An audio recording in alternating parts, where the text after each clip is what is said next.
السلام علیکم ورحمۃ اللہ وبرکاتہ۔ بسم اللہ الرحمن الرحیم۔ ناظرین، کتے کی تخلیق کیسے ہوئی؟ کتے کو نجس کیوں قرار دیا گیا؟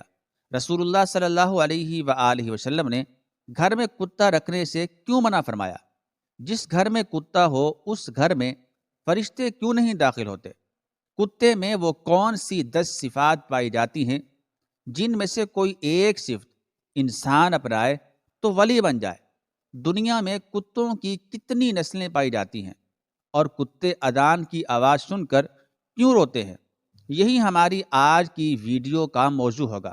ناظرین، آج کی ویڈیو میں ہم آپ کو کتوں کے متعلق کچھ ایسے حقائق بتائیں گے جو یقیناً آپ کے لیے حیران کن ہوں گے۔ کتا نہ صرف زمانہ قدیم سے انسان کا بہترین ساتھی ہے، بلکہ کتوں کا شمار دنیا میں سب سے زیادہ پالے جانے والے پالتو جانوروں میں ہوتا ہے۔ کتے کی پیدائش سے متعلق قدیم تاریخ اور صحیفوں میں 2 حکایات موجود ہیں۔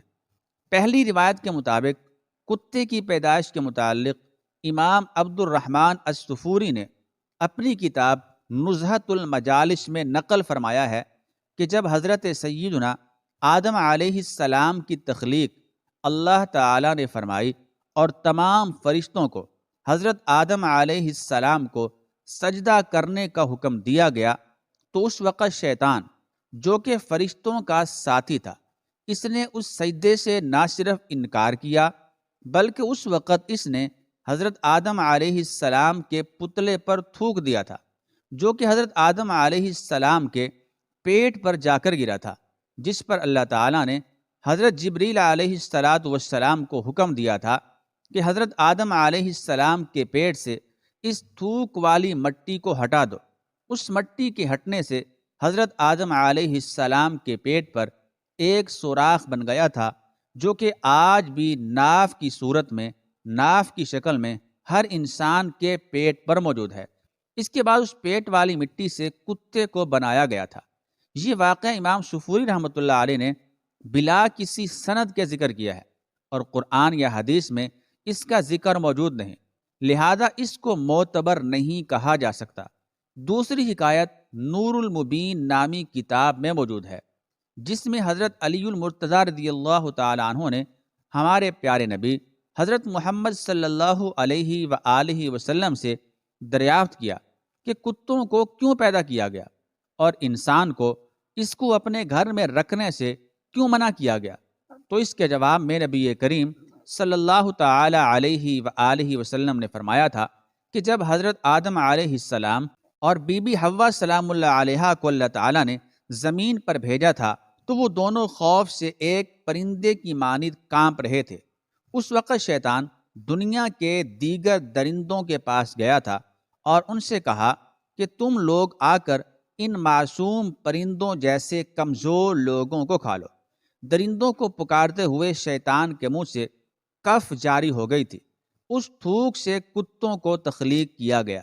یہی کتے اس کے بعد انسانوں اور ان درندوں کے بیچ اللہ تبارک و تعالیٰ کے حکم سے آ گئے تھے اور انہوں نے انسانوں کو بچا لیا تھا۔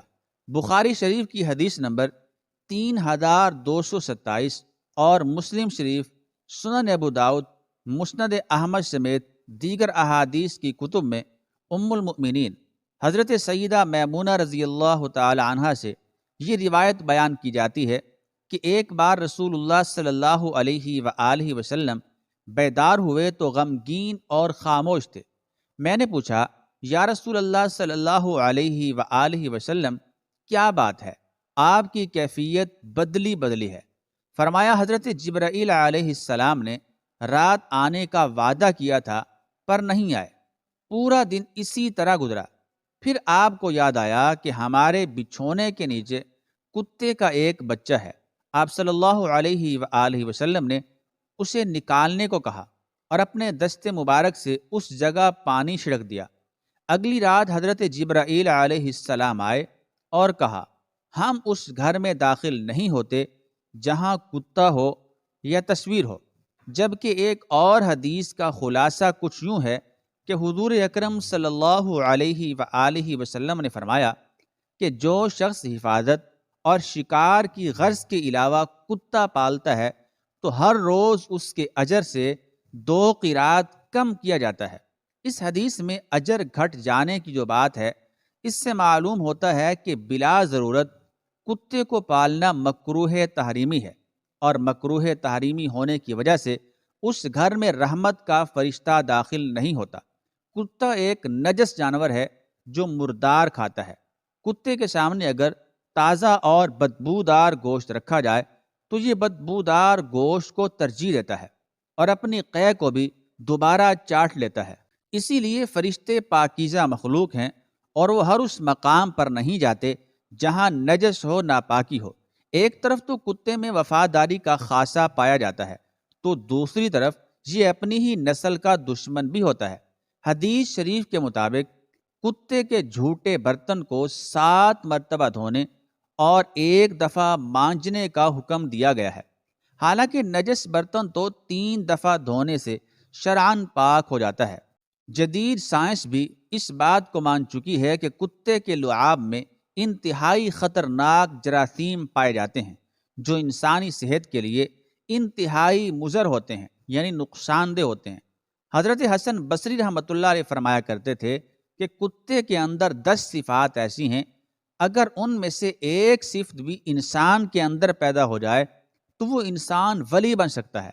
نمبر 1، کتے کے اندر قناعت ہوتی ہے، جو مل جائے اسی پر قناعت کر لیتا ہے اور راضی ہو جاتا ہے۔ یہ قانعین یا صابرین کی علامت ہے۔ نمبر 2، کتا اکثر بھوکا رہتا ہے، یہ صالحین کی علامت ہے۔ نمبر 3، کوئی دوسرا کتا اس پر زور کی وجہ سے غالب آ جائے تو یہ اپنی جگہ چھوڑ کر دوسری جگہ چلا جاتا ہے، یہ راجعین کی علامت ہے۔ نمبر 4، کتے کا مالک اگر اس کو مارے تو وہ اپنے مالک کو چھوڑ کر نہیں جاتا، یہ صادقین کی علامت ہے۔ نمبر 5، اگر کتے کا مالک بیٹھا کھانا کھا رہا ہو تو یہ باوجود طاقت اور قوت کے اس سے کھانا نہیں چھینتا، یہ مساکین کی علامت ہے۔ نمبر 6، جب مالک اپنے گھر میں ہو تو یہ دور جوتوں کے پاس جا کر بیٹھ جاتا ہے، ادنا جگہ پر راضی ہو جاتا ہے، یہ متواضعین کی علامت ہے۔ نمبر 7، دنیا میں رہنے کے لیے اس کا کوئی اپنا گھر نہیں ہوتا، یہ متوکلین کی علامت ہے۔ نمبر 8، رات کو یہ کم سوتا ہے، یہ محبین کی علامت ہے۔ نمبر 9، اگر اس کا مالک اس کو مارے تو یہ تھوڑی دیر کے لیے دور چلا جاتا ہے، اور اگر اس کا مالک اس کو دوبارہ روٹی ڈالے تو یہ دوبارہ آ کر کھا لیتا ہے اور اس سے ناراض نہیں ہوتا، یہ خاشعین کی علامت ہے۔ نمبر 10، جب مرتا ہے تو اس کی کوئی میراث نہیں ہوتی، یہ زاہدین کی علامت ہے۔ ناظرین کرام، یہ تمام علامتیں حضرت امام حسن بصری رحمۃ اللہ تعالی علیہ بیان فرمایا کرتے تھے۔ ناظرین، کتے اذان کی آواز سن کر کیوں روتے ہیں؟ آپ نے بھی یہ مشاہدہ کیا ہوگا کہ جیسے ہی فجر کی اذان ہوتی ہے، صبح کی اذان ہوتی ہے، تو اکثر اوقات کتے اذان کے ساتھ رونے جیسی آوازیں نکالتے ہیں اور آسمان کی جانب منہ کر کے روتے ہیں۔ بعض اوقات کتے فجر کے علاوہ باقی اذانوں کے ساتھ بھی ایسی ہی آوازیں نکالتے ہیں۔ اکثر لوگوں کے ذہن میں یہ سوال پیدا ہوتا ہے اور وہ یہ سوال پوچھتے بھی ہیں کہ کتے ایسا کیوں کرتے ہیں؟ روایات میں یہ بات ملتی ہے کہ رات کے اوقات میں اکثر شیاطین اور شیطانی جنات وغیرہ اس کائنات میں گھومتے پھرتے رہتے ہیں، اور ان کا یہ گھومنا اور پھرنا رات کو ہی ہوتا ہے، اور جیسے ہی مؤذن فجر کی اذان کے لیے اللہ اکبر کی آواز بلند کرتا ہے تو یہ شیاطین اس آواز کو سنتے ہی بھاگنے لگتے ہیں، اور جب یہ بھاگ رہے ہوتے ہیں تو کتے ان کو دیکھتے ہیں اور ان کو دیکھ کر ایسی آوازیں نکالتے ہیں جیسا کہ رو رہے ہوں۔ اور شیاطین کے یوں بھاگنے کا ذکر ایک حدیث میں یوں آیا ہے کہ مؤذن جب اذان دیتا ہے تو اس کی آواز سن کر شیطان خروج ریح کی آواز کرتے بھاگتا ہے۔ یاد رہے کہ انسانی نظر سے اللہ رب العالمین نے بہت سی باتوں کو پوشیدہ رکھا ہے، لیکن بعض جانوروں میں یہ طاقت رکھی ہے کہ وہ ان چیزوں کو دیکھ سکتے ہیں۔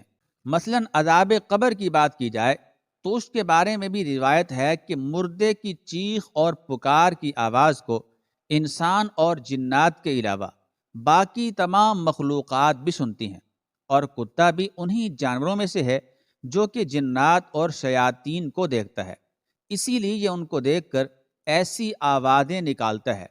دنیا بھر میں اس وقت کتوں کی 400 نسلیں موجود ہیں، اور ایک اندازے کے مطابق 40 کروڑ سے زیادہ تعداد میں کتے موجود ہیں۔